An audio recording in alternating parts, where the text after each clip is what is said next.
Welcome to the Grand Fleet Podcast. Today, in our countdown to Chapter 1000, we are going over number 7, as in, the Seven Warlords of the Sea, the episode you've all been waiting for, of course.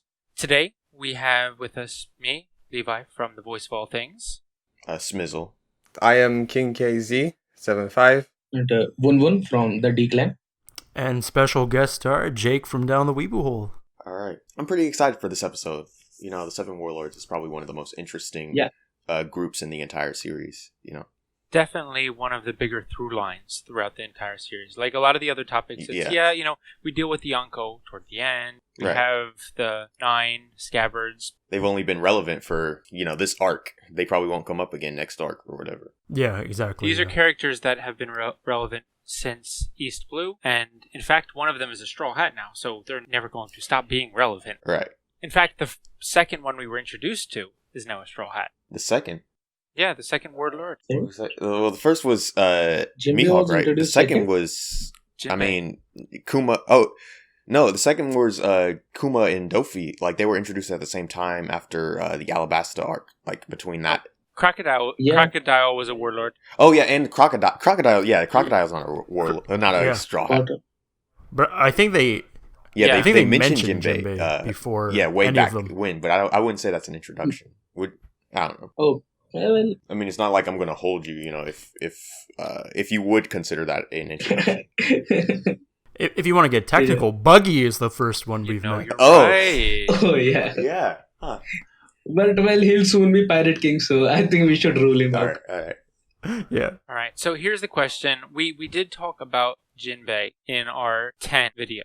I mean, we can mention him a little bit, but we did talk about him in the Straw Hat Pirates video. Spoilers for anyone who doesn't know, he is one of the Straw Hats now. And we are going to definitely talk about Teach on episode 4 when we get to the Emperors. Yeah. So should we kind of leave those two out? I mean, we could just talk about like their mention career them. or whatever as warlords and like try not to wander Yeah, too far from that. Yeah. True. Oh, yeah. We can just touch on No them. way we'll wander away from anything. Right.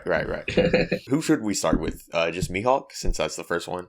Should That we go makes in the order most of sense. who was introduced? Yes, I think we should. Yeah, I think we should start with Mihawk. All right. Mihawk, I think he was introduced in Baratier. Like, he was introduced in, like, the arc. Everything that happened in the Baratier arc was when I realized that, like, I'm probably gonna watch this from beginning to end, you know? That's when I was like, that's when the decision was final. That's when I was like, I'm probably not gonna drop this series anytime soon. Like, when Baratier was happening. And Mihawk, he added a whole new level of crazy, because he was, like, the world's greatest swordsman, and he was there, and he, like, he decimated Zoro and, Don Krieg, and, like, he was just so strong, and, like, he was so, like, unbelievably strong or whatever when he first appeared. I thought that was interesting. I mean, he's like, when you play a game and return to level 1 after leveling up. Yeah, he's like that. You just stomp on all the characters. Yeah. He was stomping on them left and right. Definitely. And everyone loves that. And up to that point, Zoro had been this beast, this untouchable creature from the East Blue. And then he's just like, nah, I've got a pocket knife I can fight you with. Right. Yeah, he just destroys them. I've always had an issue with how Mihawk was introduced, because it felt kind of random. Because Mihawk's always been, like, a character to me as someone who's, like, doesn't really care what's going on. So it felt kind of weird that he was, like, chasing after Don Krieg. Yeah. And then he just appeared, and then it felt kind of forced, his introduction, I found. I can kind of see that, to be honest. I always kind of felt it like, if you're walking down the street and you start kicking a rock, you might, like, walk a little bit out of your way to get the rock, because that's what you're doing right now. You're kicking the rock. Okay, yeah, when you're kicking the rock down. Yeah. And that particular rock, you're just going to follow it so you can keep kicking that particular rock. He's really bored. His life apparently is really that's boring. what I feel too. Yeah. And of course, obviously from a narrative standpoint, Oda was like, okay, I've got to introduce this character now. Right. I think that was... Exactly. Yeah, I mean, he has been pretty random with things like this, because after Water 7, he just dropped the Yonkos on us. Yeah, that is true. You I mean, with the introduction of the Yonkos, like, I think, like, the function of that was different from, like, the function of, like, how Mihawk's characters, because I feel like the Yonko, they were supposed to be, like, these mysterious people that we knew nothing about, right? Mihawk, he was, like, a front seat taste of the Grand Line, right? Yeah. I think the New World was supposed to give you, like, a whole nother level of fear, because of, like, it was unknown, like, everything was unknown, and you got the fear of unknown, that sort of psychology thing. It may also be like, it may also be like Mihawk thought, okay, Don Krieg is escaping towards East Blue, Mhm. and well, Shanks is currently in East, so he may be like, okay, I'll meet a friend and will kick him. Maybe. He may be, I just mean- meeting a friend, having a nice time. Was Shanks in Beyond- the East Blue at that time? I don't think he was. I believe he left. I mean, Shanks can be Yeah, that's the anywhere. thing. We don't know. I don't think we've been confirmed about where Shanks has been ever. After Alabasta, he was in East itself. Oh, When Mihawk actually saw the wanted poster for Luffy and Zoro. Yeah, the only time we've seen where he's been since he left Luffy's hometown was when he was at Reverie. No, he showed that Mihawk showed that poster, at that island where the redhead pirates were partying. Yeah, I mean, we know they've been somewhere. We've seen the island they're on, but we never have been told where that island is. Like, where was the wedding Shanks went to? Oh, then I may be Where mistaken. who was the getting island. married? Yeah. Then maybe I'm mistaken. I thought they mentioned East. Well, we'd have to look back. I always thought it was the Grand Line. Yeah, I thought it said like somewhere in the Grand Line or whatever. Like I thought that was every time Shanks appeared. Back to Mihawk. Do you think we'll ever see him go all out? And if so, when? The final battle against Zoro. Oh Yeah, yeah, that's an This is easy where I'm answer. like, when is this going to Yeah. happen? That is a Like, really good question. when When are we and going to or have where, the time yeah. to fight?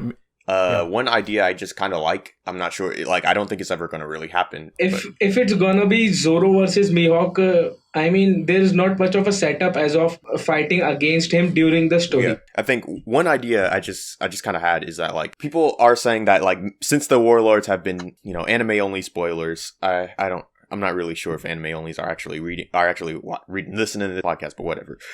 Anime only spoilers. The Warlords have been disbanded, and since then people have been saying, oh, maybe Mihawk's going to join up with Shanks since it's like since he's got a similar kind of insurance that he had as a warlord. The idea is Luffy's final battle or whatever with Shanks is going to have Mihawk on the crew, and that's going to be perfect because Zoro's going to be there. He's going to oh, Mihawk, and then they're going to fight, right? I had the same idea. I had the same idea as you did. Yeah. I've heard the same. Theory. Yeah, I think it just And, makes. I think it would make the most sense. I think it just makes sense, The other idea, it was just like Mihawk doesn't join up with Shanks because Mihawk is just confident enough that he can fend for himself, right?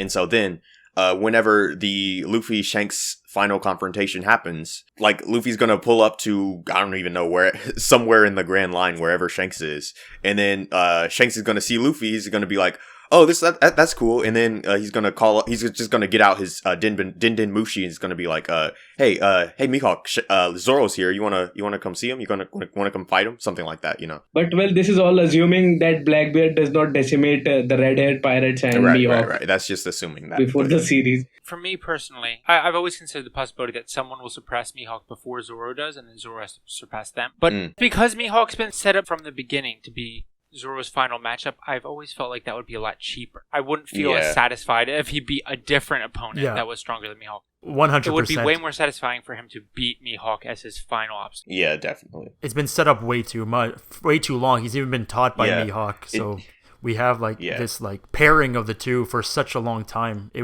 would just feel like such a big letdown. Right. They didn't fight. Exactly. Yeah, 'cause some people have mentioned that maybe Shiryu will beat him first, and then Zoro will have to beat him. But that just won't be as satisfying. Yeah, it really won't. It'll be a nice subversion of expectations, but not all subversions are very satisfying. And I don't think One Piece is that subversive in that way. No. Like they don't just like murder characters just Yeah, for the fun of it. definitely. Except Absalom, but he was kind of rapey, so it's fine.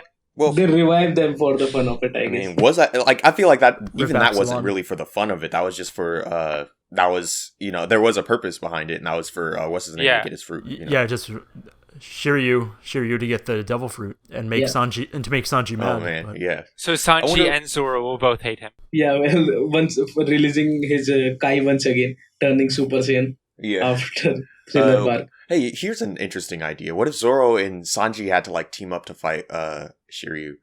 And like, all right, here's the idea I have. So you remember when I'm just coming up with this right now. This is off the dome, right? So you remember in the prison mine in Moano, Luffy is like guiding Hyogoro, whose observation hockey isn't as good as his, or is if he's not able to use observation hockey or whatever. Like Luffy is basically telling Hyogoro what to do, like where to dodge. Since Zoro can't see Shiryu, when he's invisible, right? Sanji's hockey specialty is actually observation. This was revealed pretty early in an SBS. Yeah.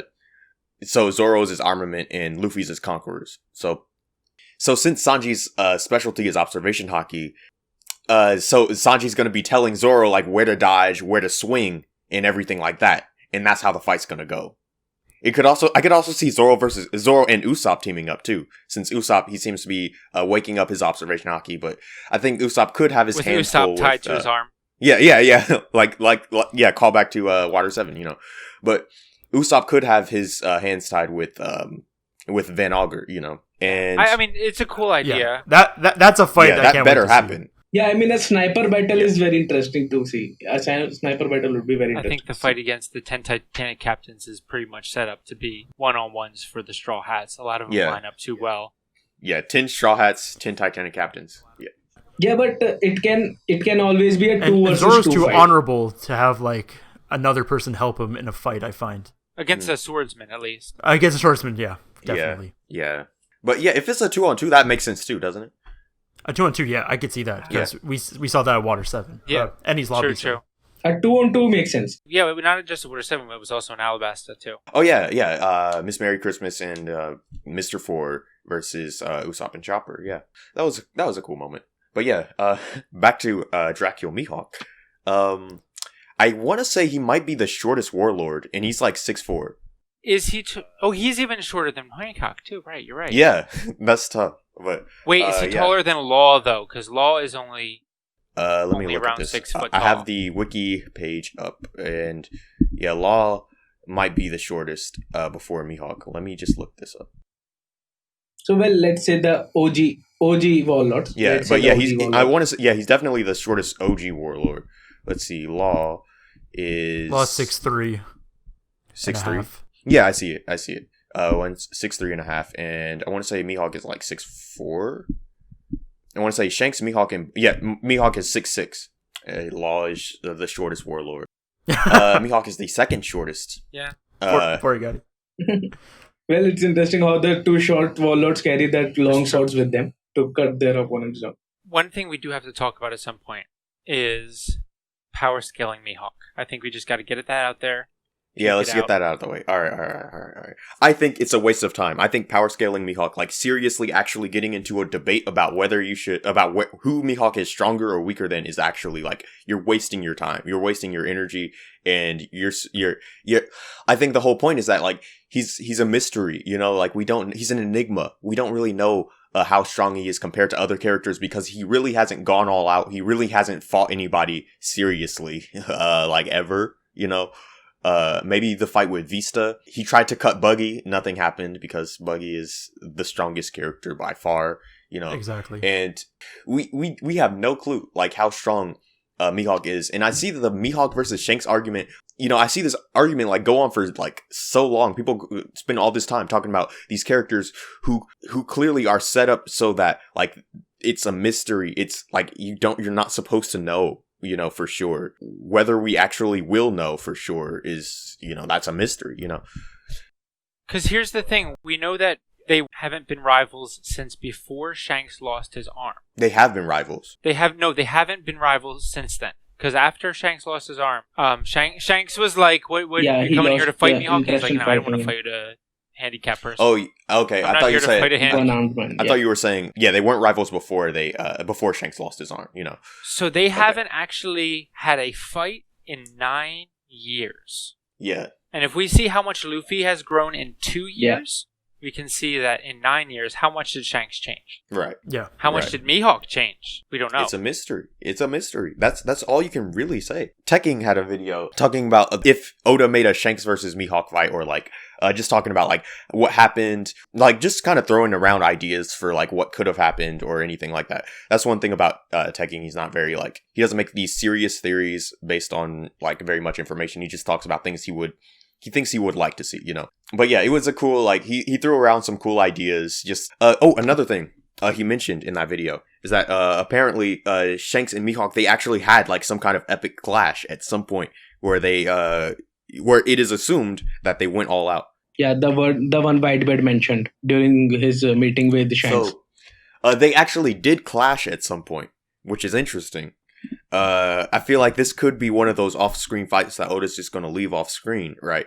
But I think it could come up again. We might get like maybe a little panel or something at most, like a little panel or something of like them in silhouette form, clashing, and then like you got some kind of epic background or something, but nothing really too major. The thing about Mihawk is we don't know much about his past either. That's true. Compared to the other warlords, we mostly know a lot about them. Maybe like Crocodile, we don't know that much, and like Moria too. But like Hancock, we know where she comes from. Oh, and Weevil, Doflamingo, we know. Buggy, we know. Kuma, we don't know. It's kind of a mixed bag of like who we do and don't know. I would like him to delve into more about Mihawk's past, just to see how he became the world's greatest swordsman.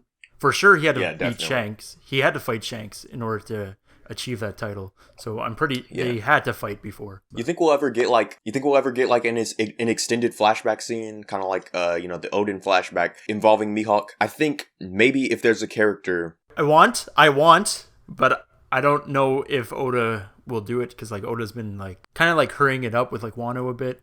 And like skipping fights, so like it's kind of hard. Yeah, to say I mean it's nearing its end. The series is nearing its end. The thing is, because after Wano, it has already been set in that we will see the end of the series very near. We will know that what's gonna go down towards the end of the series. So I don't think there'll be time for an extended flashback. Right, so what about this? Mihawk and Zoro. Demon Slayer has ended, but recently there was a one shot made by the creator, and I think it's canon. I look, you don't read Demon Slayer, but I know about it. Yeah, do you think we could get something like that? Maybe a one shot or maybe a series of one shots from Oda himself, like showing. Yes. I mean, we they have are the not Ace, gonna end it. like the Ace novels, right? Yeah, there's that. I was gonna just say that we're probably gonna get like a spin-off novel drawn by Boichi. Yeah, like One Piece is so popular. One Piece is literally so popular that they are just not gonna end the series after the Straw Hats adventure is actually ended. They are gonna keep adding stuff because it's one of the best. I compare it to like Star Wars, like this ever-expanding universe. You could write stories about like any character to be interesting. Yeah, I mean you can have a literally 20-year adventure with the past characters. Roger I don't and think all, Oda will let people mess with it as much as Lucas was willing to let people mess with Star Wars, but For sure. I can see him allowing some novels to be written about various characters. Yes, since he has done that, Oda seems like we've seen like these different quotes about Oda. He seems to have a very like possessive approach to his story. He cares he about really his feels series. like this is his and his alone. Like there's this one quote where he says like he doesn't take ideas from editors or anybody or fans or anything because like I mean he has built up this universe and he knows what he has to do in the future. He was saying if something fails, he doesn't want to blame someone else. Because if something there isn't plot hole left because taking an advice from the editors, then he does not want something like that. Yeah, he's been planning this for years. I don't see why you would take someone else's opinion on it if you have this story, you know where it's going. And One Piece works so well because it feels all joined together and like there's this grand idea that this one man has and it works so well because he's not taking other people's ideas. Any ideas about like what Mihawk's past was like? Looping back to, the topic. The actual topic of the video. Yeah. Right. Well, it doesn't look like like some of the characters who get drawn when they're little, they have some dramatic thing going on, but he just seemed like he was training to be a swordsman. Yeah. Do you think that's all he's ever wanted to do? Yeah, I think he might come from like a humble past. Yeah, it's not necessary for him to be from a war-torn country where everyone was fighting for years. He could be a very simple. He could be a noble. No one knows. I do want to see him go all out against somebody else. I think that somebody other than Zoro and maybe Shanks, but I can't really think of anybody he would want to go up against. Let's flip this on its head. All right. Because everybody says, what if Shiryu beats Mihawk and then Zoro has to beat him? But what if Mihawk fights Shiryu? He's really strong, but Mihawk decimates him at the end. And then Blackbeard's like, well, now you have to join my crew. Come on, join my crew. You'll be safe here. You can have fun. We're going to mess up the world. You'll have a blast. And Mihawk's like, you got good booze. And Blackbeard's like, I got the best.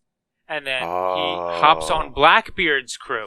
Oh my god! And that's the final fight. That's pretty good. I like that. Yeah, I like that would be insane. If something like that happens, I'd be waiting for Mihawk to backstab Blackbeard one day. Hey, one random thing is that, like, I think Mihawk fought Brook in, like, one of the One Piece games. I don't remember which one it was, but, like, in the story mode of the game, like, he fought him. Yeah, I can't remember the exact context, but I don't even think I didn't even play the game. Like, I watched a clip of, like, the story mode or something.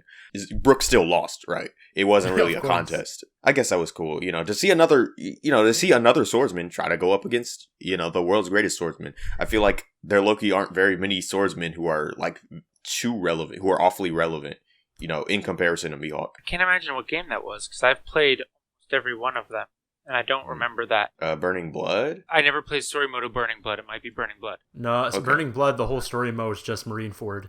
You don't even play as Oh, Brook. really? You don't even play as Brook. Yeah. Yeah, I don't remember which game it was. After the demolition of the Warlord system, maybe Fujitora might take down Mihawk, and well, the Marines are someday set to fight the Straw Hats, so that can also be a matchup for Yeah, that'd be Zoro. interesting. You think Mihawk is headed for... Do we know who's headed for, like, which warlords? Which Marines are headed for which warlord? Okay, so I only know that Kobe is going after Hancock. That's the only one that comes to mind. Yeah.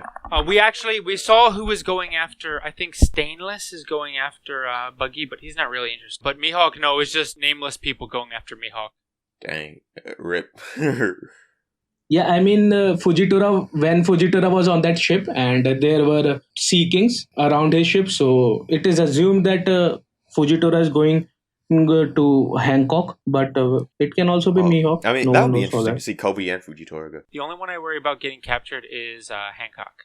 Yep, I'm with you. Oh, really? I think she can hold her own. I mean, after Stampede, I'm not so sure for that. She can hold her on. Oh, yeah. After I watching would Stampede. say that I would say that the power scaling in Stampede is like pretty accurate, whereas like the power scaling in Strong World isn't quite as accurate because like in Strong World, Shiki was supposed to be that's all over the place. a rival to Roger, right? So Yeah. it does if he was actually like a really plausible Roger, I mean, if he was a really plausible rival, then Luffy shouldn't have been a problem. Yeah, I mean, he wrecked the Marine food. Marine food. He single-handed wrecked Marine Canonically food. So fought Garp and both Sengoku. Garp and Yeah. Sengoku in their prime. Garp, In their the prime, yeah. hero of the Marines. yeah. So I mean, he lost, but Yeah, So it well looked for like a Strong crazy World. battle. yeah. But then again, he has aged by 20 years Yeah, himself. and he's been in Mhm. prison, so maybe he's is. malnourished. He got I a don't wheel know. on his head, lost both his legs. Oh no, prison. There have been other characters in prison who just come Yeah, out to be sure. badass. But some people say like breaks the movie or it makes no sense or it's a plot hole. I have no real problem with it happening because it was a cool like climactic moment. It was a cool movie, right? And it's kind of like a half canon sort of kind of like some elements of it are canon, so I think that's cool. Similar to Stampede, like in that like a bunch of characters are there and they're all like sort of in character, like everybody acts like exactly how they would. Everybody has like a completely plausible reason to be there, and the final fight doesn't seem very inconsistent. It's everybody had to go up against Bullet.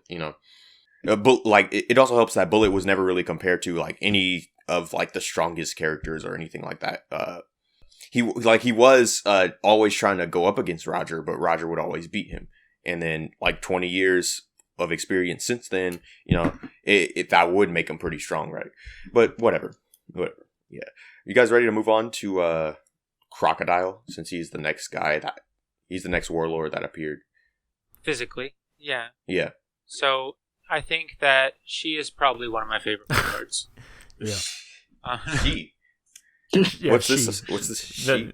The famous What's this about? theory, the famous One Piece theory. Interesting stuff. Well, you don't know about it, Smizzle? Okay, so I mean, I might, when, but go ahead and explain it anyway. back when Ivankov was first introduced and they were going to break Crocodile out of prison, Ivankov said that we can let Crocodile out because he won't betray us because I know his secret. I think. So, of course, everyone jumped on the train of Crocodile's a girl. Yeah. Yeah, Crocodile's a woman. And plus, Crocodile is the only one, like, when we saw their Chapter 0 debuts as adults, we only saw the Crocodile's hair. Yeah. And Crocodile as a child doesn't look particularly like a boy or girl. Yeah, he's androgynous. Yeah, let me look at this. Yeah, I think I do remember him looking pretty androgynous. There's also the train of thought that Crocodile is Luffy's mom. I don't quite. I don't. I don't believe. No, that's too out of there. Yeah. Fine. Yeah, the girl part maybe, but yeah. I mean, I have no issue like just kind of humoring the ideas just for right now. I don't think it's ever gonna actually be real, but I can humor it for the time being. Well, I believe most of the community does so. Most of the community is continuing the story for the humor itself, because it's not gonna be like Crocodile is actually a girl. But we do need to find out his secret. Yeah, that's like Crocodile's like major thing we need to know. Yeah, it's a weird thing to kind of point out for it not to be, not to come up. And also we don't know when or where Crocodile is, or like when we're ever going to see him again or anything like that.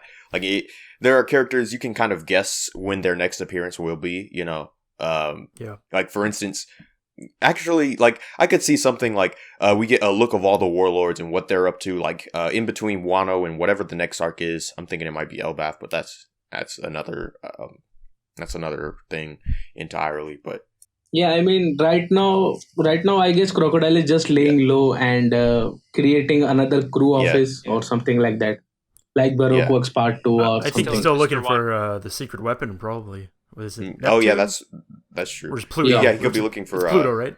Pluton. Yeah. Though here's the thing. Yeah. He knew it was in Alabasta somehow. Yeah. And it almost certainly still is. Everyone left Alabasta for the Reverie, so. No, I mean, he knows that the poneglyph in Alabasta reveals the location. It's not actually in Alabasta. Oh yeah, not the weapon right, itself, just the poneglyph reveals the location. That is a big question. Where is it? Yeah, I mean, the big question is, does Robin actually know where it is? The big question. She might. Because she literally didn't read it, right? She has read. So did it actually say? I'm pretty sure she knows. Another thing, Frankie actually, you could say that Frankie probably read the blueprints to Pluton also. Yeah. I mean, there has been theory for that, but I'm not so sure about that. Apparently, you need at least one of the ancient weapons to fulfill whatever happens with the One Piece. What if really? they need... Well, because one of the reasons he was too early is because the ancient weapon Poseidon hadn't been born yet. Oh, yeah. Apparently, that's part of the key to everything that's happening. Although we can't know what the connection is yet, but apparently it's an essential key. What if Pluton's also key to it? It could be interesting. They find out it's key, and then Robin's like, "Oh, I know where it is." And then Frankie's like, "Oh yeah, I know how to build it." I was thinking of making the Thousand Sunny into Pluton, but I was like, "Nah, y'all just that would be kind of funny." But it was like, I don't know, such a big moment as that. I don't know if it's like something you would want to like make into humor, but it's neither here nor there for right now. I mean, I feel like it would be like a Brook moment where he pulls the poneglyph rubbing out of his head. He's like, I had it. Yeah. Don't worry, I got it. I can see that, yeah. Where do you think Crocodile got his scars? It was implied that he clashed with Whitebeard once. Do you think his face and hand... I want to say probably that. Probably whatever, clashed with Whitebeard. Yeah. Whatever happened there. So that's a nasty scar. Big line across his face. Yeah, imagine, like, I can't really imagine, like, what it would look like as a fresh wound, It would, is that something Oda would even draw? Like, I could see that happening in, I don't know, Berserk or, like, JoJo. Or Joker comic.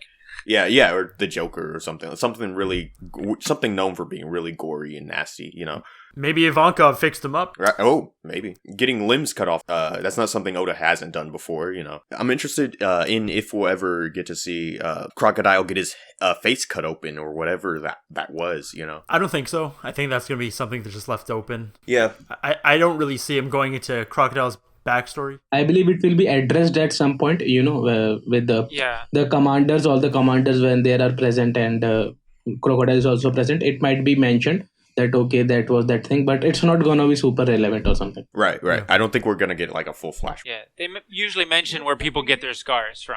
Mm-hmm. You know, If we would be having this discussion a couple of years back, we would be thinking that okay, Oda might be showing a lot of things. He has a lot of time, but the series it's nearing its end. So these things are at the most they would be mentioned. I feel Yeah, but like that Oda's too. also would Oda does what he wants to.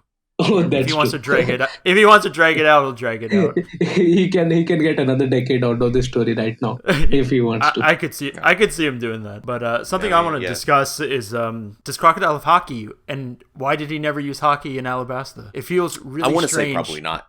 I Yeah, I don't think so he because did. because he will because his will has been already lost. That's what I believe. That's why he has no haki during Alabasta. Yeah. After his defeat from the hands of Whitebeard, he actually lost his will to fight and all, and he was just looking for weapons to do the stuff for him. Yeah, that's interesting. I don't actually think he had hockey at that time, but you know, I'm not against the idea that he might have, and he just like It now, yeah. and he just didn't. He had it, and then Luffy was still able to beat him. I mean, that does feel a little bit implausible, but we have seen non-hockey users go up against hockey users and win. You know, like when Luffy beat the Boa sisters who had hockey, and at the time he really didn't. And I want to say there was another fight. Oh, you could say Luffy versus NL. He had hockey, observation hockey, but it was hockey. You know. Yeah. Yeah. And keep in mind, too, there's a reason why Crocodile was considered a far less significant threat than the rest of the warlords. Yeah, that's Exactly. Why he lives in paradise while they all hang out, well, not all of them, Oh, but a bunch of them hang out in the New World. That makes Yeah. sense No. as well. But like, I don't know. It feels strange that Warlord, that Crocodile didn't have hockey at the time, or like ever. Everyone else pretty much. I mean, the does, right? CP IG0 Well, we members never also saw any learned the manifestation from Moria. True, Moria as well. Moria as well. And well, I'd like to mention that the CPIG0 members, Rob Lucci and all, also learned the hockey during this time skip, during this period. So it not be weird for Crocodile to also learn after his fight with Luffy. Because after that, he actually had some goals in mind. He was actually fighting. He had his will restored, you can say that. I think he's just like a very. Oh, I always thought Crocodile was like the first major boss in One Yeah. Piece. Like Arlong was like, I thought it was like, whoa, Arlong's really cool, but like looking back, Arlong was like the mini boss before like the true like first boss in One Piece.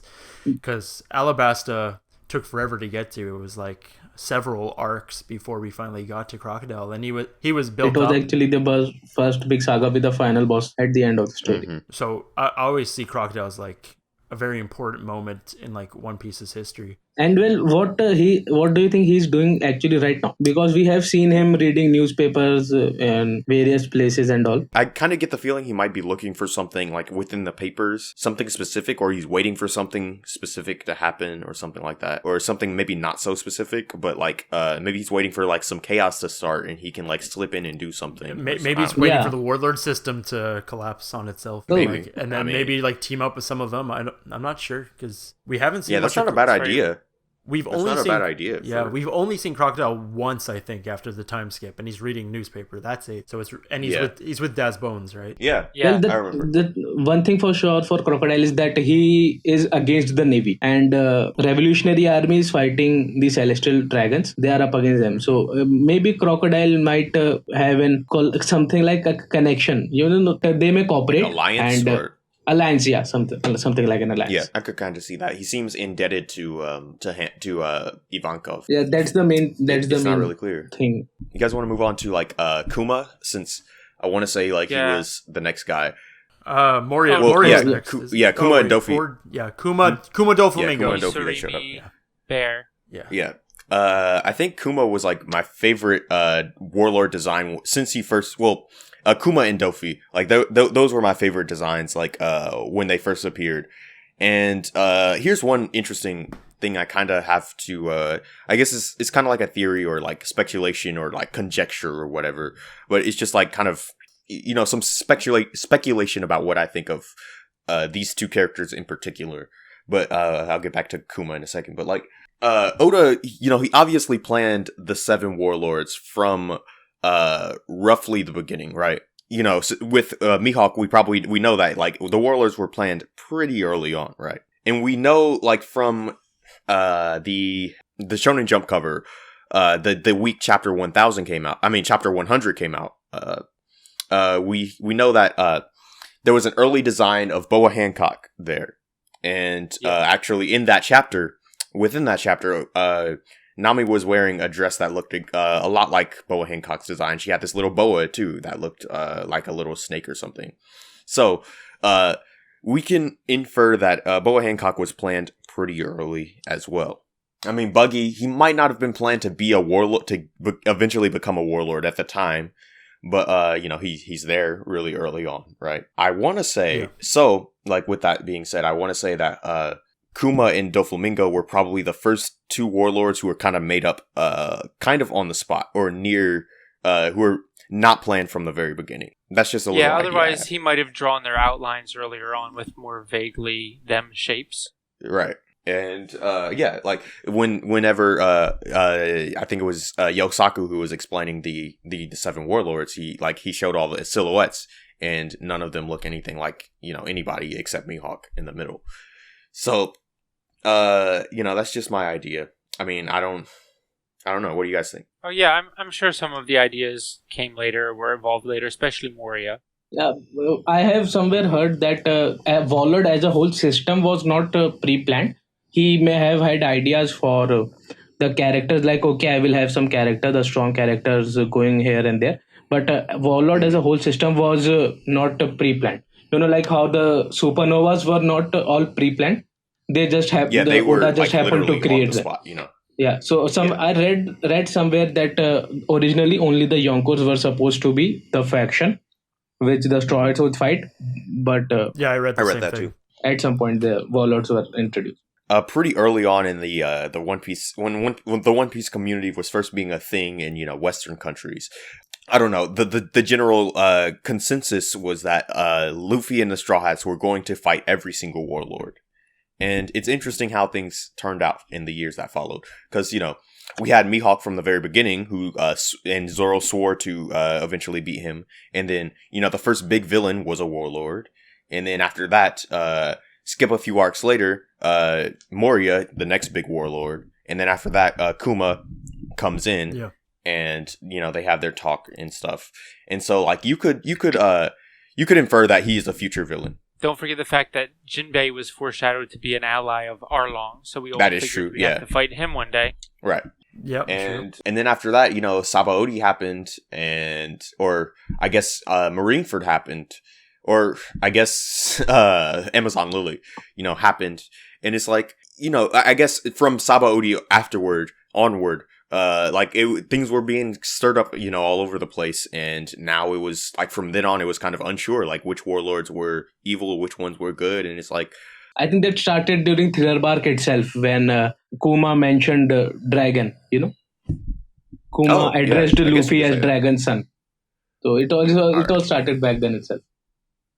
Well, everyone knew about that at that point. So it's possible that, I never considered that Kuma would end up being an ally. I just figured he was someone like Aokiji who didn't really care about his job that much. He's not going to hunt them too hard. I felt the same but way. He's like, I should probably hunt you. I killed one of you. I'm going to leave. Bye. Yeah. I'm curious about like whether I just want to know what the fan base was like during that time. I kind of wish I was, around around that time, I caught up around Thriller Bark, so I don't really know. Oh, that's cool. The first chapter I read live, I think, was in Amazon Lily. Because, I caught up to anime and Thriller Bark, and I was like, well, I gotta keep going. So then I caught up in Amazon Lily, and so I actually don't know before we met Hancock what it was like to be in that. Were you active in like the I only got into it in like Whole Cake, right? So it must have been wild back then. Yeah. We need some ancients to be here. Randy. Podcast. That's an eventual thing. Kuma. I already said that, but yeah, he was one of my two favorite designs, and still remains to be one of my two favorite designs. Just one random thing is that like he walks around carrying a Bible a lot.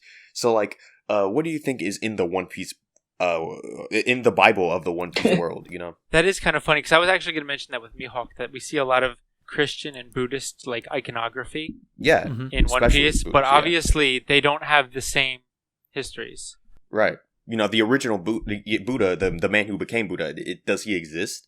Sengoku has has a mythical zone, and it turns him into, I guess it doesn't turn him into the Buddha himself. It turns into like a giant Buddha statue, right? I wonder if that's ever gonna, if we're ever gonna know about like, you know, that kind of stuff. Like, where do these religions come from? Are there religions that we don't really know about? If we actually see the past involving Kuma, we can actually find out something regarding his religion or Yeah, if we get like an actual flashback with Kuma, I could see us getting like just a little peek about like what the religion and stuff is in One Piece. What's in the One Piece Bible? I'm so weirdly curious about that. I guess it's because like I was raised in a very Christian family, you know. I feel like all the religion stuff might be tied to like the Void Century. Yeah, that's interesting. Because I don't know, that's just like some feeling I'm getting. Because I can see that. I don't think they ever spoke about religion that much in One Piece. We have God, we have Eneru, but besides that, I can't think of any religious, like actual religion in One Piece. I mean, obviously the people of Blue Sea don't know about Naru, and that's probably not who they're worshipping. We did see like nuns on. Yeah. I mean, they were fake nuns, but and didn't they think Brook was Satan? On like the Long Arm tribe, yeah. So there must be religions. I think during the Marineford War, when it was announced that Whitebeard was there, Whitebeard arrived at Marineford, there were actual nuns praying to God, like praying about like the future or something like that. I think I mean this might not be true, but I've always kind of thought of language and religion to be something he just uses for context, not something he's ever going to delve into. Because trying to make up conlangs, trying to make up religions is super touchy and super hard to get right. So he might not decide to delve into that. He seems to have just a very surface, this gives us context kind of approach to it. Yeah, I mean, things can get messy once you involve religion. Yeah, I can see also like religious iconography just being like a design tool. Yeah, a design tool, aesthetic choice, you know, stuff like that. I think One Piece is just one of those stories where you just can't have it'd be really difficult because, you know, these religious stories are based on, you know, the real world, and One Piece is not the real world, and it would take a lot to kind of explain it all, and like you basically have to rewrite essentially more or less rewrite stuff about the Bible and stuff about Buddhist history or whatever. I see Oda making his own religion. I don't see him like trying to copy and like change things of like real life religions. Yeah. That's why I think it might be Void Century stuff, and like maybe it originated during that time period. It would be a little odd for him not to, because of how in-depth the rest of his world is. It'd be strange for him to just like be like, oh, I'll gloss over that part of the world building. The amount of world building he puts into everything is really, really deep. Yeah. But I feel like he would have done it earlier on in the story. Yeah. Because we're almost near the end, right? So he made the world government, he made Cypher Pole, so like we have all the government side, we have the pirate side, so I feel like if he was going to make like religion like an important theme of One Piece, he would have like brought it in much earlier. That's why I say Void Century, because maybe he can introduce it during like when we get flashbacks about that. Yeah. But that's the only way I could see like being put into the story like naturally. Back to Bartholomew Kuma. Is he dead? I don't want him to be honest. I think his consciousness is in a jar that Vegapunk has, maybe. I don't know. On a that chip. Could be interesting. Maybe he's like Krang, you know, from the Ninja Turtles. Oh, so before we go on to like if he died and how everything happened at Reverie with him, what is his past with the Sorbet Kingdom as a ruler, as Kuma the Tyrant? It's really hard to say. Have you guys read the Return to Reverie? It's like it's a fan-made manga. Yeah. Ohara is more than a fan. I don't really find, you know, that rendition of the story very plausible, just because I feel like the evidence for stuff like that is really really scarce. So like I guess what I'm trying to say is like I won't be surprised if it's not, you know, if it's not exactly how, you know, that kind of thing, or if it's very different, extremely different from. I kind of hope it's different. At the end of that manga, things got really out of the context from the story. That last teaser page with Inel, that was pretty crazy. I liked it. I liked their design. Professor Gemini did pretty good designing that character. Yeah. The artwork and all was good. Yeah, it was definitely a fun fanfic, but I really hope none of that is the actual honestly, case. yeah, I hope none of it is true, just so that like we can get a different story it would actually be pretty boring if like every single, like if he was right, like from page to page, like every single line of dialogue, everything was exactly right. That just wouldn't leave the best taste in a person's mouth, you know? I guess Kuma, he's like, he does have like a very checkered past, a mysterious past. We don't really know anything about it. I think he's probably going to have, I want to say he might have like the most in-depth flashback. If we ever get one, I think he's probably the most likely of the former warlords to have a very detailed flashback. Yeah, like why did he join Dragon? Yeah. And the revolutionaries? How long was he there? What happened to his country? Yeah. Yeah, for one thing, it's starting from what happened in Sorbet Kingdom. Why is he with the world government? Sorbet Kingdom, which is apparently his country, is still affiliated with the world government. It still is is. still an active member of the world government. Interesting. They might just have full control over it. Yeah. And he's just like a figurehead. Yeah. But it's also interesting, like, what's Bonnie's relationship with him? And is she the queen, or like is she the queen's daughter? Is she? Yeah. The queen daughter? Is she his the mom? That was grandmother? actually like yeah. Bonnie's mysterious as well. So Yeah. there's a lot of mysteries behind Kuma. We might learn his flashback when we get hers, especially if Kuma's brain dead now. That would be so sad. Like, I actually was feeling kind of emotional whenever I read whenever in the Reverie, whenever, like, he came by and, like, he was in his actual, like, PX0, he had all the, like, the random swords and stuff stabbed in him, and they were, like, kicking him and stuff. Yeah, that was really sad, you know? Yeah, that was a really sad moment. Oda knows how to make you miserable sometimes. Yeah.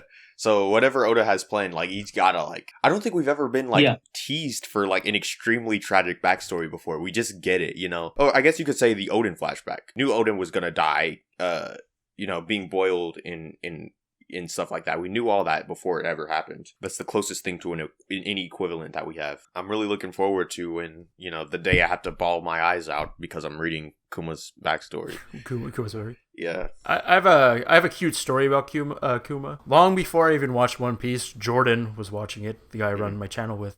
And he was like, "Oh man, you gotta watch this anime, it's awesome. Let me show you this episode." And I'm like, I haven't watched anything. Why are you showing me this? He shows me episode, what is it, 400?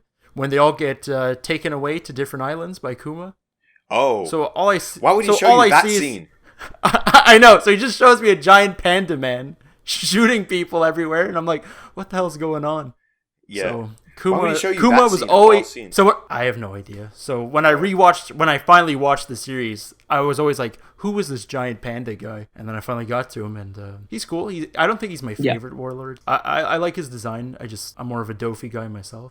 Oh, yeah, that's understandable. I always enjoyed Kuma. But yeah, you guys want to move on to Dofi? Yeah, sure. I think, because here's the thing, like, Fact. there's not a lot to say about Kuma aside from the fact that we don't know anything to say about Kuma. Right. Now, Doflamingo, we have information for days on him. Yeah, we have so much on Dofi, and Dofi's story is not even done yet, which is... How Who's Oda trying has to kill actually him? incorporated Doflamingo in the story is just too insane. Cypher Pole, maybe? I don't... You guys want to start from just his first appearance? Sure. I had an interesting theory when he was first introduced, because he was introduced with Skypiea and the dials, the string dials specifically. And I always thought that, hey, maybe he's not a devil fruit user, or he is a devil fruit user, but his devil fruit's something else entirely. So he's going to use his strings.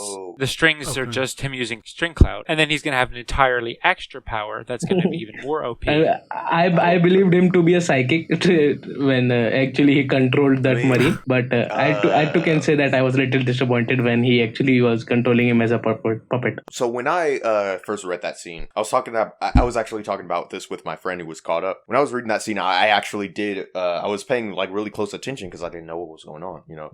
And so like, yeah, I did see his fingers like moving around as he was controlling him. And so I was like, yeah, he's definitely got some kind of puppet fruit, you know? Like I was thinking he's got like the puppet fruit or something, like the toy fruit or something. I don't know. But yeah, definitely, like, it was definitely puppetry at work. You know, that's exactly what I was thinking. The string fruit, it wasn't too much of a surprise to me. It was cool. I think it was a very cool fruit, you know. He has so much versatility with that fruit. It's insane. It's insane. Yeah, I mean, he is the first one to actually mention that you should learn how to use your devil fruit to combat other things. That's another thing. Like, is Oda ever going to tell us, like, how to get an awakened devil fruit? That will be 100% addressed. When Luffy learns how to awaken his devil fruit, I think that's when we'll get our explanation. Here's something fun. I don't think Luffy is the first Straw Hat to awaken their devil fruit. Oh, yeah. Yeah, I've heard this theory. Chopper. Chopper is an awakened zone user. I like that theory quite a lot. Me too. That was a real hot take back in the day, but that was my theory, and I stuck to it. I think it would be cool if, like, every other devil fruit user awakened their devil fruit before Luffy did. What would Robin's awakening be? It's going a little bit off topic, but okay. I can see why you want to Multi-shadow clone jutsu? I don't know. I mean, the giant... Maybe she can turn giant other things into her body. into her what? I don't know. That'd be weird. That's the thing about Dofi. It feels like we know so much about him, yet so little. We still don't know, how he awakened his devil fruit. We still don't know, what he's gonna do next. We don't know, if he's gonna, get out of prison. Is he gonna get killed? Is he, I feel like he's too good. Oda, I think he's an example of a character Oda just likes way too much to kill, He's just really, so detailed, his past is so detailed, and he's probably got, he's the most cold-blooded character in the series. I don't think he's actually gonna die before the D is actually being a storm, and his that speech is actually held true. After seeing that, okay, the D's have destroyed everything, and he might be killed after that, assassinated or whatever. Here's the big question. He knows about a treasure in Marijois. Oh, a treasure that would turn the world on its head. I'm pretty sure it's the Straw Hat, isn't it? Nah. Yeah, but who knows?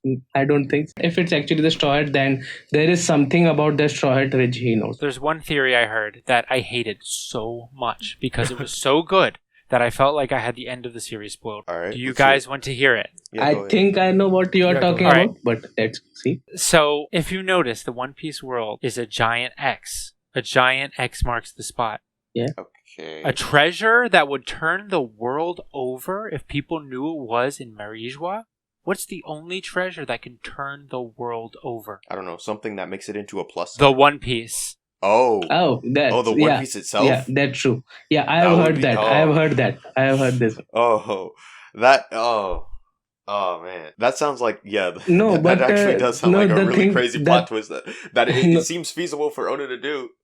Oh man, the thing with this theory, I've actually had this idea in the back of my head, but I didn't want to say it. I never wanted to address it. One reason I do not agree with your theory is that because for that to actually happen, Roger would have to visit Marijois, and we have never heard of something Roger actually going to Marijois.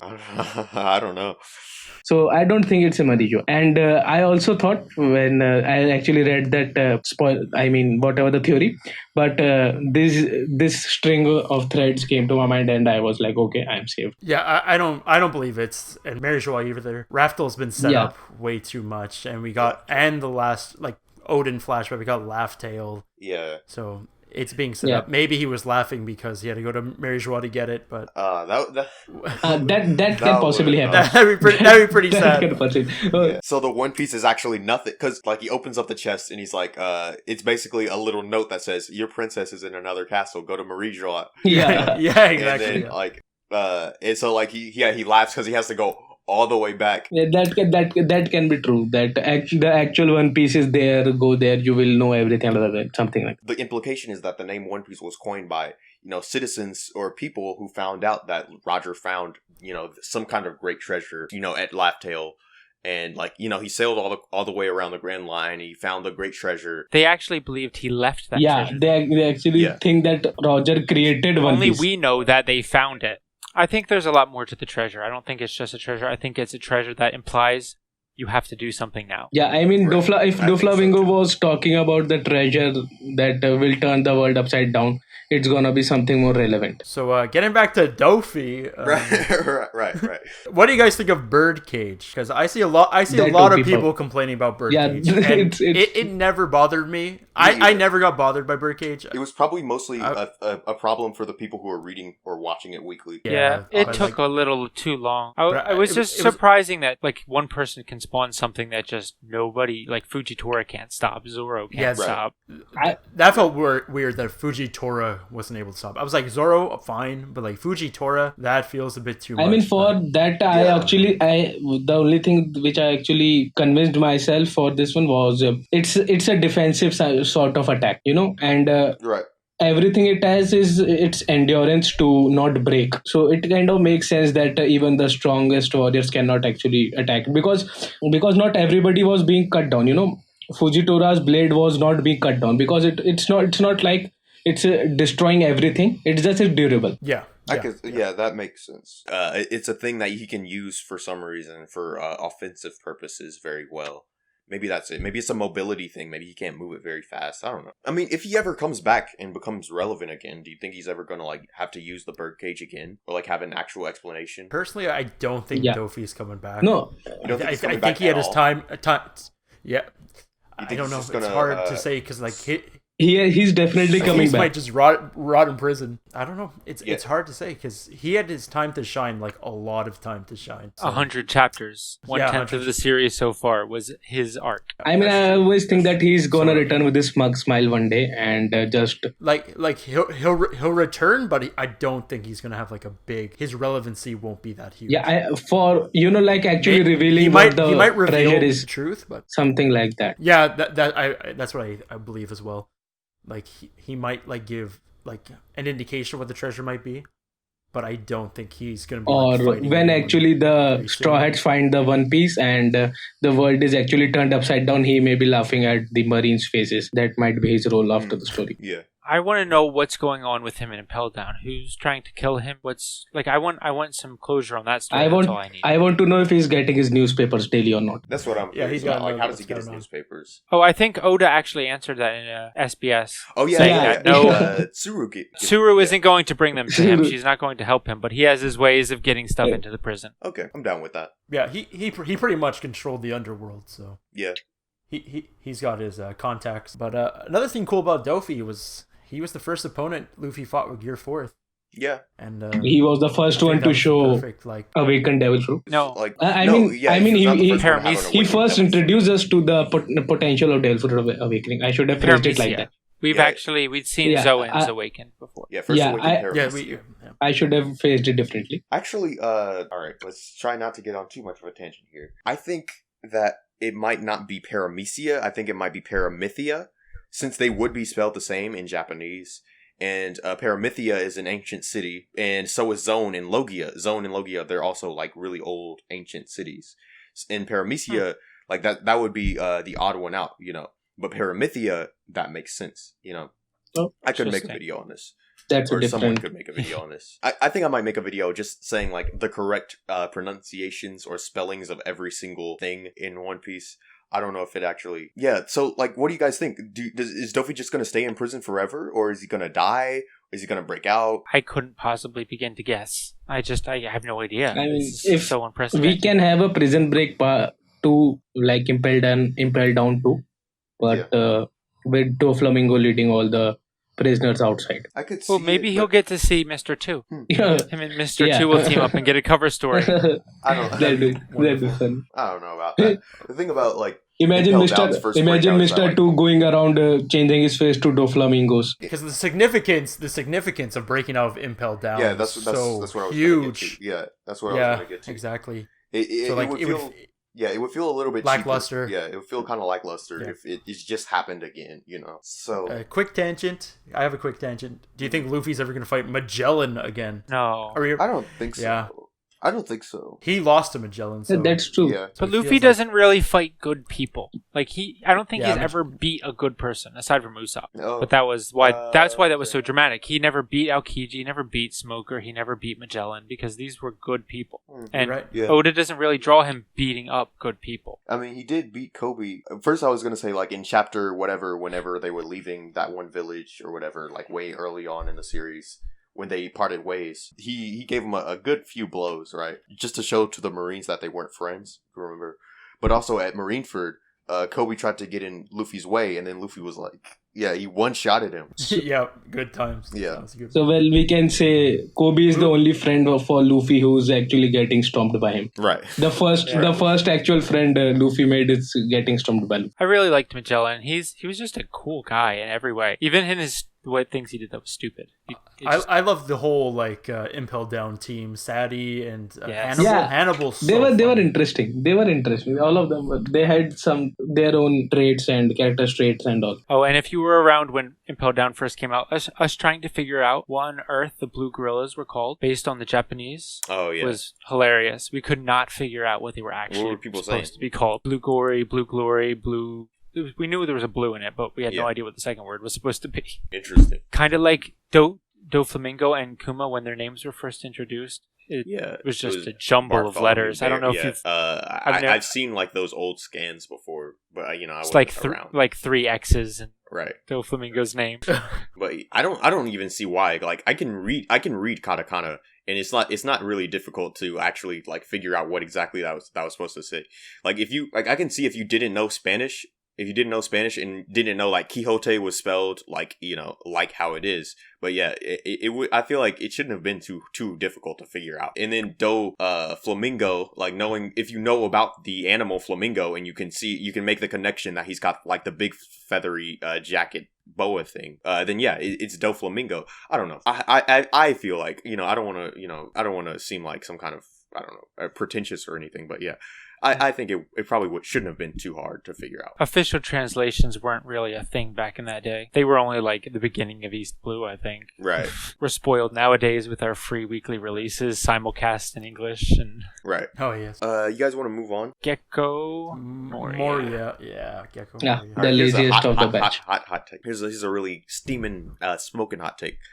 Moria is easily one of, if not the most tragic characters in One Piece. I can see. I agree. I agree 100%. Yeah. I can see where He lost his whole crew. He lost his it's whole so entire sad. crew. Yeah, he lost his whole entire crew. And like, I feel like his past associates or whatever, like it's really kind of, there's a really weird, like sort of depressing thing about becoming a loser, but also seeing people that you used to associate become, winners and like rise up to the top, That's like it's a very depressing thing to watch if it's something like that happens to yourself, Yeah, like especially for someone who's really selfish like Moria, Yeah, like plus he was mutilated beyond belief. Right. He was pretty cool looking back in the day. Yeah. Now he's got the stitches and the weird neck and no chin. His black collar. Yeah. Real edgy. Moria is a very tragic character. Yeah, definitely. And then after that, he had Absalom. Like he was going to find Absalom because like he doesn't have very many people left for him. And like when he was going to find Absalom, you could see that panel. Yeah, that panel where he's like Absalom, and he has the biggest smile on his face. Right. And it's just stripped away from him, and he's just suffering. Being Moria is suffering. Yeah, he's suffering, bro. Like he is. So, any ideas about like what he's going to be doing in the future? We know a bit about his past. Do you think we're going to get any more or anything? When we get the battle of the Straw Hats versus the Blackbeard Pirates, it would be cool to see Brook versus Moria. See how much Brook's grown and have that be his matchup, Brook versus Moria. I'd love it. I don't know. I always had this like feeling that Blackbeard's just gonna betray Moria at some point. I think he would have killed him by now. I think he would have killed him by now to take his fruit. Well, I mean, if Moria decides to side with him, Blackbeard then has that power, and he can give another useful power to one of his crewmates. Mm-hmm. There's no point in killing someone who's already on your side. I mean, I don't think Blackbeard was much done it before. Blackbeard's done it before, so it's not. I wouldn't put it past him. But oh yeah, I mean, but that's because they had something he wanted. Because currently, if Moria sides with him, Moria's on his team. He doesn't want Moria's fruit for himself. But like, so then he can be like, okay, Pizarro hasn't gotten his fruit yet, but Moria's on my team, so I'm not gonna take his. I'm gonna take someone else's and give that to Pizarro. I just want to add another tragic moment to Moria's past. When the Marines were gonna murder him, when Doflamingo in the during Marineford. She's like, why? Like I thought he was. I mean, everywhere he goes, he has the enemies always there. The enemies are always present. Although I can maybe see him, instead of Blackbeard betraying him, he might betray Blackbeard. I could see that too. Yeah, that's true. Or at least try. That's what I see. But then I see Blackbeard killing him off right after. Yeah. But I don't know how Moria would betray him. I know why, because poor Absalom, but I don't know what would Moria want to do that could ruin Blackbeard. Maybe he'll wait till Luffy fights him. But I actually would love to see a Brook rematch with Moria, because I'm pretty sure Brook would destroy him. Yeah, I think Moria does have a pretty cool devil fruit that he puts to good use. Some people say he's like one of the worst devil fruit users, but I disagree. I think he's pretty creative with it. He's lazy. Yeah, he's but lazy. His devil fruit is awesome. Yeah. He brought back a giant, like a super giant, ancient giant. Actually, is he a bad devil fruit user? Or is it... Yeah, I mean, he's got a cool devil fruit.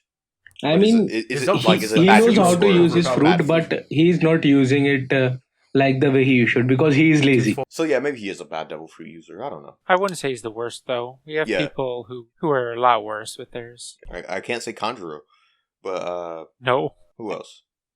Well, Who, Oh, Conjuro used to be on the list of people using their fruits the worst.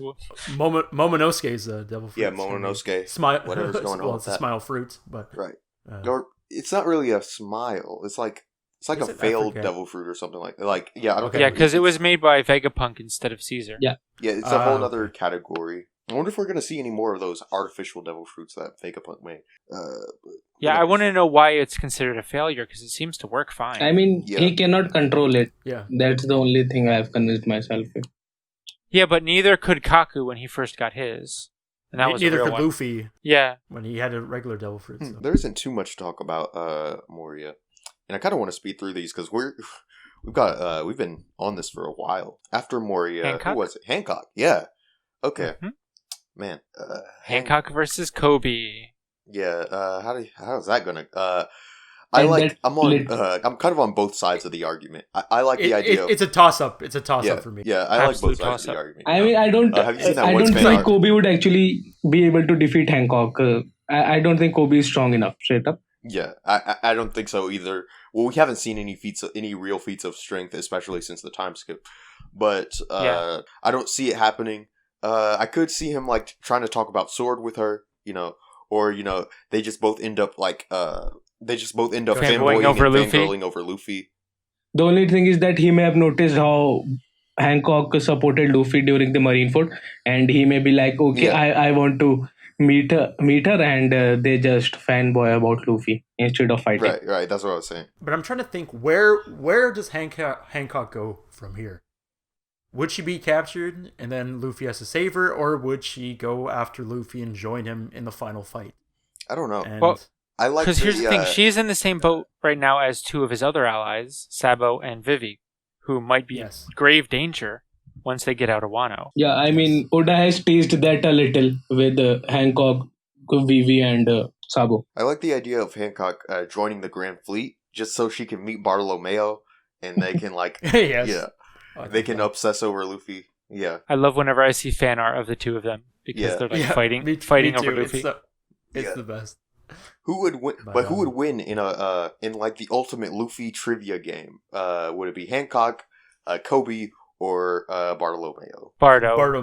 Bardo for If sure. you yeah. go with a trivia game, that for sure. One thing that I feel like people might find hard to swallow is that Hancock was significantly stronger than Luffy, like at least pre-time skip, and she might still be pretty strong, like a little bit stronger than him now. Yeah, I mean, what do you guys think of that? it's the same with the scabbards. You know how scabbards are now actually going up against Kaido, and we can see that they are actually Yeah. very strong. Same thing can be said for Hancock. When she actually shows her true powers, then it might be like, okay, she was pretty strong from the start. Yeah. Yeah, because at Marineford we see just how powerful she Yeah, is. I mean, she did not even have One shot of Pacifista. Yeah, she did not have as much as a scratch after she left Marineford. Also, I want to say that Hancock has probably been, out of all the warlords, she might be like the warlord who's shown up in the most like non-canon material, because she was in Stampede, she was in the 3D2Y special, and she was also in a recent, somewhat recent filler episode that happened about a year or so ago. That was kind of Yeah, I that, mean, that was okay, kind of like the to help one promote correlating Stampede. with Stampede. Yeah. I mean, tying Hancock with Luffy's story is very easy, so it makes sense for her to appear here and there. Right. Plus, like- she's one of the most popular characters Yeah, according exactly. to the fan polls. She's in Jump Force before Nami, so I think she's like the most popular female character, like one of the most popular female characters for sure. I always had an issue with Hancock because I always thought she was going to be the first female character Luffy was going to actually fight seriously. So I was really disappointed that she just fell head over heels for him. I felt let down because I was like, okay, like Luffy keeps fighting guys, let him fight a woman for once, and he finally does with Big Mom, but I was hoping it'd be much sooner, and I guess that has to do with like shonen in general, especially shonen back in the day. Yeah. Like they didn't really have many females. Like if you look at Dragon Ball, there's like barely any women. Like we got Android 18, You got Early Android 18, JoJo you got only has Chi-Chi. one female per season. Lisa was yeah. Just give it a little bit.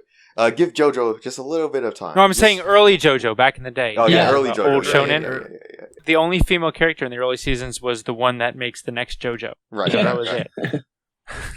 it. I mean, I guess that's kind of a spoiler. Yeah, I think Brobble should not watch this one. Yeah, I never really thought that Hancock was going to be too much of an enemy. Like, the thing is, I kind of was spoiled about Hancock's existence in Jump Force in the game. Yeah. I had the game before I was caught up in the manga of One Piece. And, yeah, I was still in, like, Alabasta or something at that time when it came out. But yeah, I knew about her, and I knew that, like, I knew from some of the dialogue that she probably was an ally, of Luffy. I mean, I don't play One Piece games, but I was actually informed by one of my friends that there's a character like that in the game. I was also told by a friend that, like, that Luffy and Hancock were married. And that... And like the thing is, like, they are in Hancock's head. Yeah, this friend of mine is like he was like a really like pathological liar. He lied about like everything. Like he lied about he also told me that Ace died, which was true. But he also said Ace died at the hands of his dad. Ace was killed by his dad. I was like, so like once I got caught up, I was like, wait a minute. So like, is this dude just lying? Or is he just blatantly not paying attention? Because, like, does he think Akainu is Ace's dad for some reason? Like, is that just, like, a blatant... Is he just ignoring information? Or is he just one of those people that only watches One Piece because of the... Like, he only watches clips of One Piece and, like, Yeah, he may have thought that Ace has the fire fruit and... yeah, flame fruit. And he has that magma. He thought, okay, he has the better fruit, he might be his dad. That's terrible. It's a terrible theory because there's blatant evidence, like so much blatant evidence. I mean, like, it's copious straight up amounts said. of blatant evidence that shows up in that very arc. So, what were we talking about? Anything else about Hancock? We know a lot about her past. Her future is kind of unknown. Yeah, she's actually one of those who has escaped Marijo and living, I guess, somewhat peacefully. Yeah, super tragic past. Yeah. It was tough because I like that Oda did the whole sun pirate thing and then the dragon foot or whatever. I forget what it's called. Dragon claw. But it's like on her back, and then everything came together, and I was like, "Holy crap, Oda's crazy!" Yeah. I wonder how far along that was planned, because Arlong and his people, they had their tattoos. They had their sun pirate at the tattoos. beginning. Yes, yeah, at the beginning, so and they were clearly all visible, and like they weren't the Arlong tattoos. They weren't the Arlong pirate tattoos. They were clearly Sun Pirates tattoos. Jinbe already existed in his mind. Right. Yeah, Jinbe so already that was Probably definitely already gonna be thought tied about back to that. Fishman Island and the racism. Yeah. So he probably wanted to like show like how racism is like for everyone Interesting. in the One Piece world. It doesn't matter what race you are. The Celestial Dragon's gonna take you no matter what. Right. That's crazy. So I can see that. But like, was Boa Hancock planned? Well, we know that Boa Hancock was planned at least pretty early, if not from the very beginning. So, like, was that whole backstory planned from the very beginning? I mean, it would make sense, right? Yeah. Yeah, that would make sense. Yeah, those are some questions. Those are some questions which can never be answered unless Oda decided to donate his mind so that someone can break it open. Right. I'd like if he just releases a making of One Piece like compilation with all his details about the characters. Okay. Like after he comes out with this, like the series is done. Yeah, Just after like the series is done, he makes a whole book like or a something. 3,000 page. Yeah, we novel of can. his creative process. Yeah, that would I don't be know if pretty I would want that though, because it's gonna ruin theories. Like I One mean, Piece it's should after it ends. I like the idea. I know, but to be able to like keep it going on, there's gonna be stuff that's not gonna be answered, or like we're always gonna be thinking about even after the series is over. Well, not stuff like that, but just like his creative process. Like, why did he make? Oh, okay, yeah. One thing I wanted to mention, I don't want to go on too much of a tangent here, but in chapter 1000, we had on the front cover of Shonen Jump that week, Oda had drawn a few characters that supposedly they were going to see in the future, and one of them was most definitely Hancock. Like you could definitely tell, and he says in the SBS that that's her. And, he changed some things about her. It's a very different dress that she's wearing, and the snake looks pretty different. But yeah, that's without a doubt Hancock, right? Yeah, she was set up for a long time then. So we've got 3 other characters. What's his name? Straw Hat Jedi made a video. Straw Hat Jedi made a video about this. But one of them looks like pretty Elbathian, you know. He's got that Viking aesthetic that looks quite similar to something, you know, an Elbath warrior would wear. So like a Straw Hat Jedi says that maybe that was the king of Elbath. It could also just be like just a random Elbath warrior, and it's not supposed to mean anybody in particular. Like and then you've got like this guy with what looks like a top knot, and like he got this huge clunky set of armor, and then you got this other guy with what looks like a cannon for an arm, or no, not a cannon, but like maybe like a Gatling gun or something. Some kind of giant gun. Yeah. Like a some tiny kind of large cannon gun or something. You know, so I'm wondering if like these three characters are planned, or if maybe they're just one-off characters that like Oda just drew, or maybe Oda just like had plans for them and maybe he dropped them, or they're so drastically changed by now that they're almost completely unrecognizable from the original. I'm willing to bet that Tiny Legs samurai guy, probably his original design for Kaido, which has clearly changed constantly since his inception. Mm-hmm. And like the giant's like Groggy or Broggy, forget Groggy. which one, but it could be Broggy. It's like and then I don't know about Gun Boy, but Yeah, I mean, the gun release like, design was my also favorite design released out of much these earlier, four. but it has been changed over time. So same can be said with these. Anything else you guys want to say about Hancock? I think I'm tapped Who out. was the next one? Jinbe. Anything we got to say about Jinbe, like as a warlord specifically? I mean, even as a warlord, he was working with a Yonko. So, like, do you think For he one would have thing. been caught for Yeah. that? Like, caught and, like, revoked his position if they found out that he was working with a Yonko? Maybe, but I think they wanted to keep the fishmen under wraps. Yeah, Just to have them under their boots, Okay. but I don't know. Because do we know anyone else who like lost their privileges because they were associated with a Yonko? Like Doflamingo just lost, but I don't think there was anyone. Well, they revoked laws just for working with Luffy, so probably. I guess so. Like I feel like they would want the fishmen under them, like to have them. I mean, it's not like... And he revoked anyways because of his loyalty to that same Yonko, so...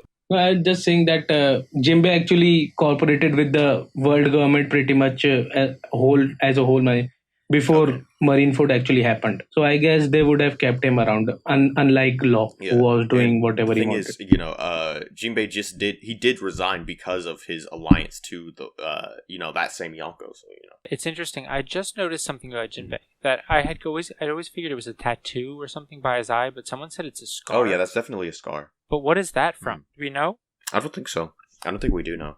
I mean, I think he had, during his time as a Sun Pirate member, I think he had that on. Yeah, I want to say he's just had it for a while. We don't really know when he got it. But yeah, it was probably from his time as a Sun Pirate. Yeah, he got it as a Sun Pirate, because before he joined the Sun Pirates, he didn't have Okay. it. I'm just Alright. looking now. I'll have to reread the flashback. Maybe it shows it at some point.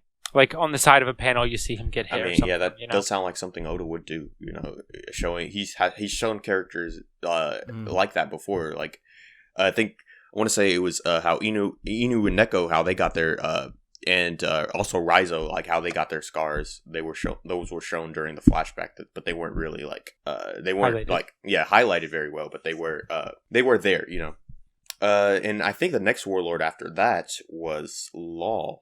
Am I right? Yeah, because do we even have to Blackbeard. talk about Teach? Because he was only a He was only a warlord, for like 2 warlord to minutes or become a something. Yonko. Just to become a Yonko, basically. I guess it's interesting how like people can like use their position as a warlord like for like as a way to trade something, you know. Like he kind of traded in Ace for a warlord position. That's kind of how I felt like how I felt like it went down. But Yeah, that's exactly what he did. So Man, back in the day when we were speculating what happened between Ace and Teach Yeah.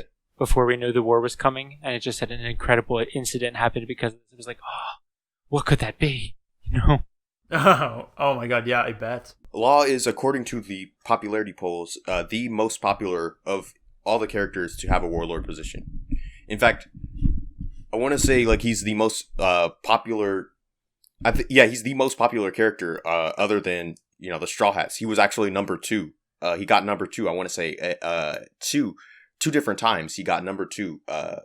And then Luffy has always been at number 1, if I'm not mistaken. Yeah, I mean, he's the only one to ever dethrone Zoro off his number 2 spot.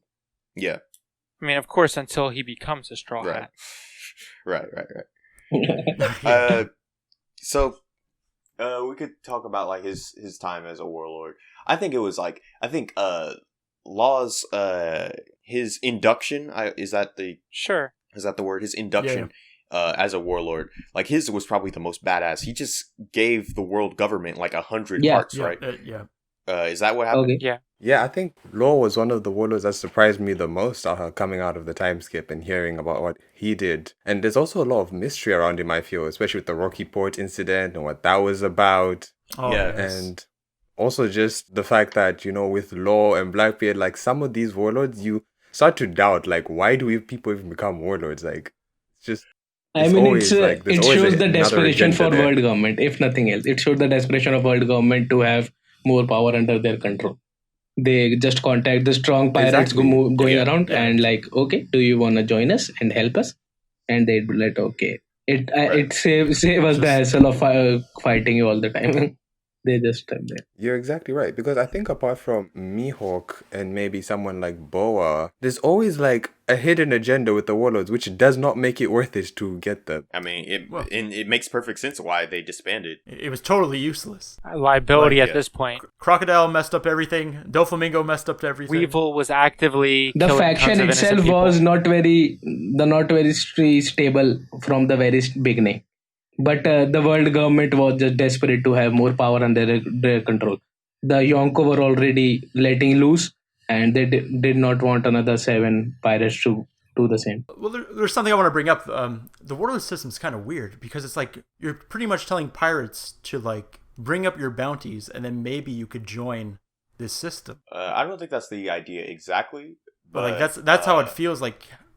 When you become such a bad pirate, then we'll take you. So it's kind of incentive to like be as bad as you can. Right. That's interesting. Yeah, that is kind of counterintuitive.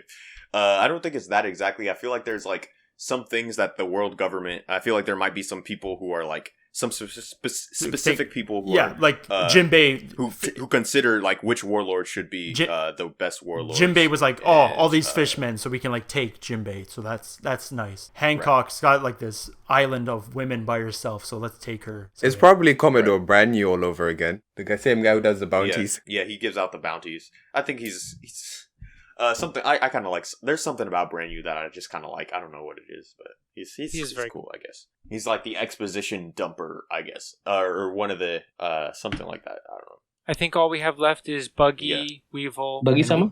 Yeah. Actually, that's all. Just Buggy and Weevil. And then Okay. just So Buggy and Weevil. obviously We could just talk about save like, the the best, future save of the the warlords best. as a whole. Yeah, as a warlord, we do not have much to talk Right. about Buggy-sama. So should we do Weevil first or Right. Buggy first? That's the question. I think we will. Weevil. Yeah. Let's just get through Weevil because who cares? Well, the thing about Weevil is like I feel like I should care and I don't. He's like the son of White. He's supposedly the son of Whitebeard. Like he does seem to be pretty strong. He has like he has a resemblance at least a little bit. He's Are got you the same kidding? color He looks hair. exactly He's got like the him. beard. I mean the mustache. It's like looking in like a reflection of Whitebeard. Exactly the same. Yeah, Sure, exactly. sure. Well, if Right. I have to side say, he physically looks more like Kaido. The small legs and the big body. Oh yeah, I can see that. Yeah. People were saying he kind of looks like Queen. The blonde hair and like the Well- stubby body. But Yeah. I was thinking about this before we started, and I was like, "There's no way he's Whitebeard's son," because Whitebeard was all about my sons, my family. So why would I he mean- not even Yeah, have his that's- own It- son? So there's The no way. actual family for him was not blood related. More like the man in arms type of family. Yeah, I think though if he actually dismissed his own son, I think a lot of us would like Whitebeard a little less. Yeah, exactly. Especially because Weevil's not super evil or anything. He's just dumb. yeah, pretty. And much. his I mean, mom, that's very his true. mom is super evil. He's someone like anime fan who's just introduced to the anime and he's thrown into the series. yeah. That's Yeah. true. But I mean, as far as Whitebeard's character, I think it would add like an interesting aspect of, I don't know, something happened in his past that, he wants to kind of move past. But about Weevil, actually, I think it's very interesting, the whole Weevil and him kind of going after the Whitebeard pirates right now because of just the whole Weevil dynamic with Marco. Because when you think about it, Weevil is the quote-unquote, blood son of Whitebeard. And Marco, as First Division captain, as kind of like the captain after Whitebeard died, as the person who's been with Whitebeard since he was 15, Marco is also kind of the adopted son Yeah. of Whitebeard. So- Which is why I was exciting to see Weevil come to It's got Wano. sort of a dichotomy or something. No, I was Yeah, well, excited to for see. one That's thing, true. there has been an idea going around that Whitebeard believed he lost his blood-related son, and that's why he started to build a family for himself. Oh, that would make sense. Like if he Yeah. was led to believe he died. Yeah. If Weevil was his son, he was led to believe he died, and then like that's what started, and that would probably make his mom a lot more evil. Weevil's mom a lot more evil. You know. Yeah. I could see that it being spun in that direction. And then So, we can it's not have like Weevil's completely we will join Oh, with the yeah. Strats. So what do you think about, I like, don't know is he about going to that. come? Because obviously we thought he was going to come after Marco and come to Wano, but now it's less certain because he's now being chased by the Sphinx, Marines. I think he's going to Finks Island.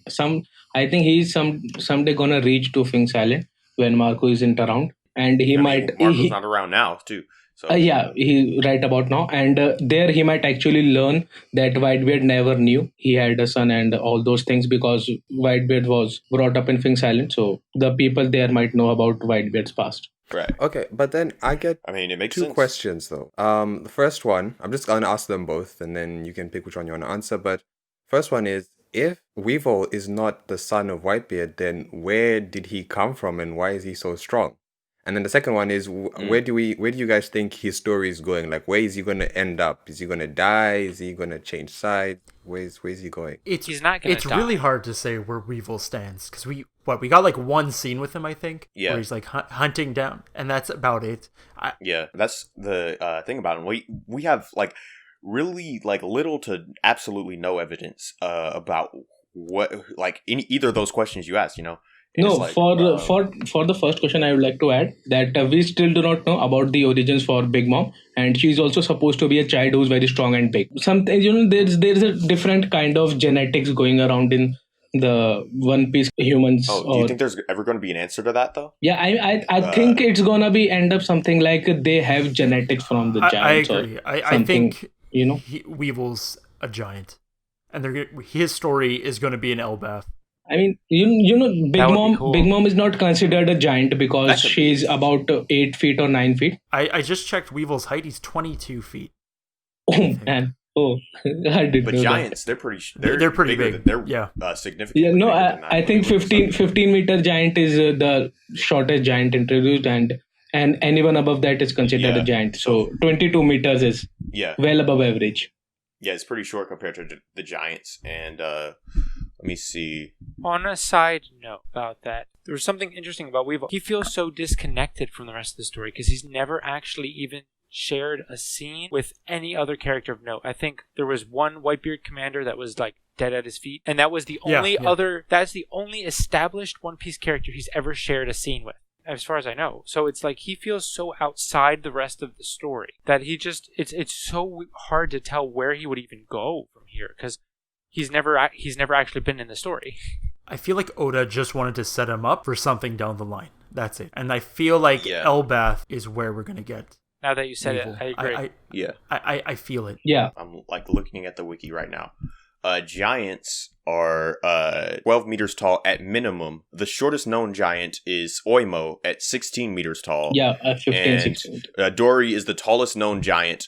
Is the tallest known normal giant at 22.6 meters tall, and Weevil is only 6.8 meters tall. Okay. So 22'3" and a half, three. And, Her mother was 3 also shown the fourths. same panels as him, and she was not that tall. So I was actually shocked when it was mentioned that he's 22 meters. Yeah, we have his official height. So also, Whitebeard himself was 666 centimeters tall. You know. I really like Woon Woon's idea of like him and Big Mom are like not related, like familial wise, but like their stories might be similar. Yeah, I do like the idea of like some kind of genetics thing going on that makes people really big and strong. You know. Because we don't even know where Big Mom came from. We only see her on the boat, and that's it. But I think it's interesting that he has like these massive like lacerations and stitches around his neck, Yeah. like halfway down his face and Yeah. around one hand. How did that happen? I'm not sure about this theory myself. I just came up with this. You know, how do you guys Yeah. feel about like in a Frankenstein theory? Oh, Okay. Like maybe he's some kind of Frankenstein. Yeah, monster I type just- thing. I was actually about to mention that.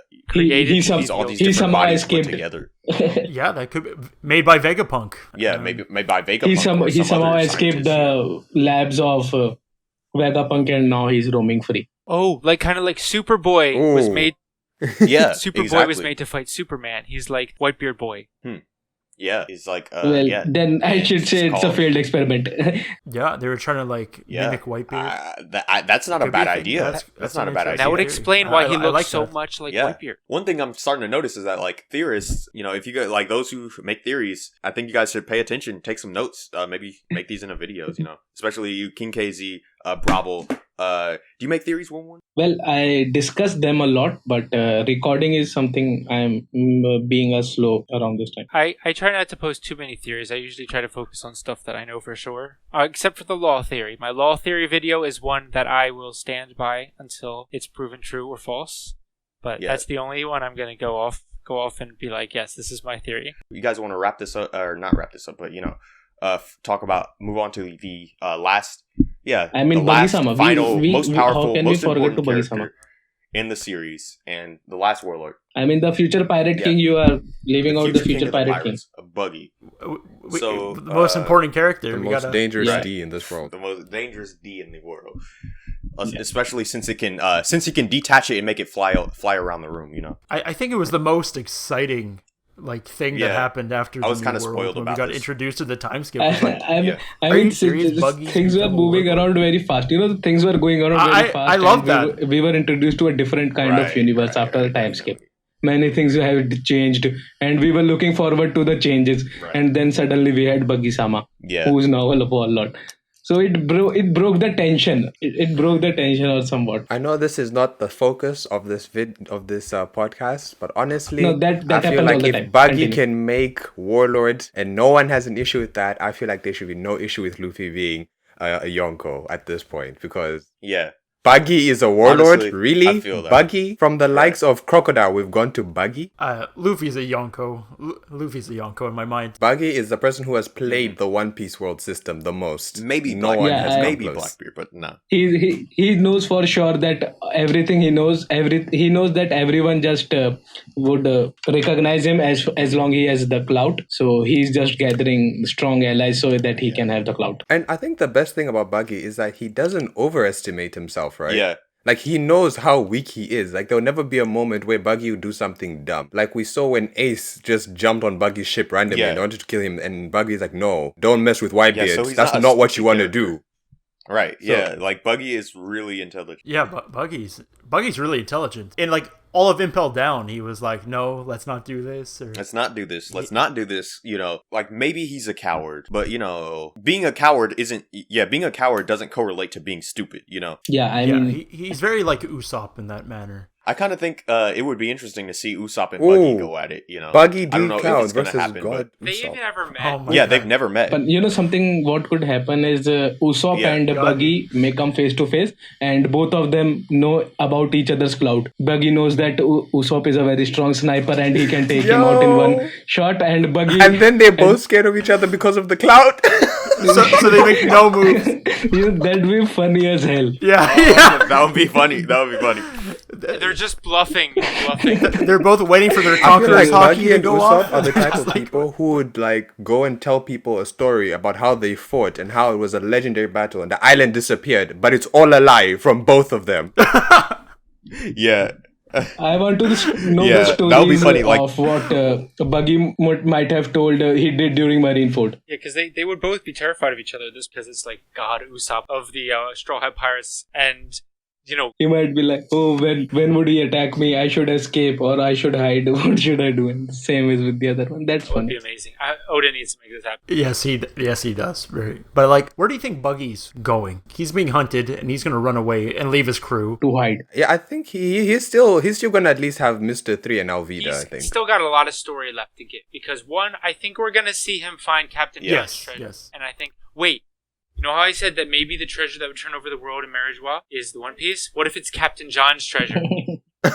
Buggy turns over the world government and sits on the world throne. Oh my. Oh, I don't know what to expect for any of the other warlords, but one thing I do know to expect for Buggy is to expect the unexpected. Whatever's gonna happen, he's gonna fall into some crazy lucky bull crap, and he's gonna end up getting some kind of he's gonna find some kind of crazy opportunity, some kind of crazy good opportunity is gonna come up as whenever we pan back to the warlords and whenever we get to see what they were up to again. Yeah, I mean the future path of all warlords is very ambiguous at this point. Before recording this video, I thought we know pretty much everything, but now I realize that their future path is something we don't know anything about.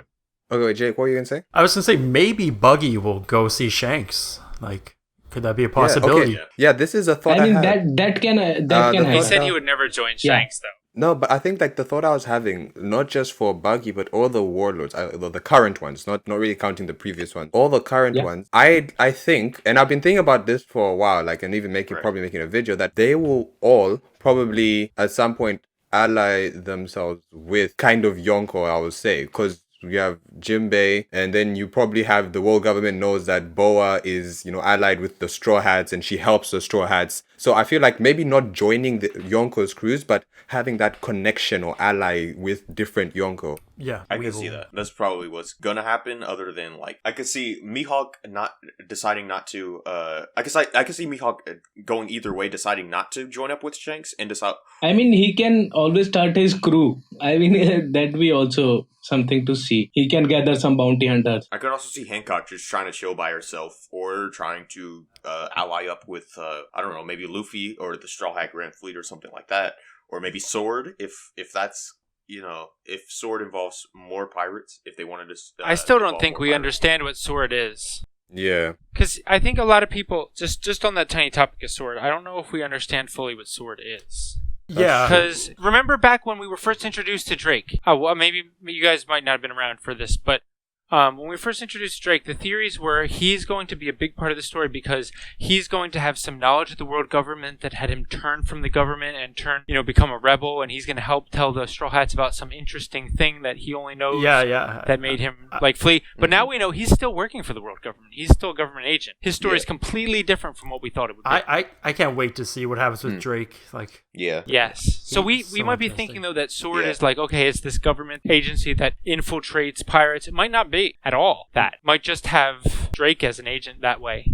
Yeah. I think it's entirely possible that Kobe and Drake are the only members of Sword. I think it could be entirely possible that they founded it. But, I don't think that's true. Anything is entirely possible with Sword because Drake we has don't know been anything about it. Working for the government in this secret position for more than 2 years. Probably before Kobe actually started to make a name for himself at all.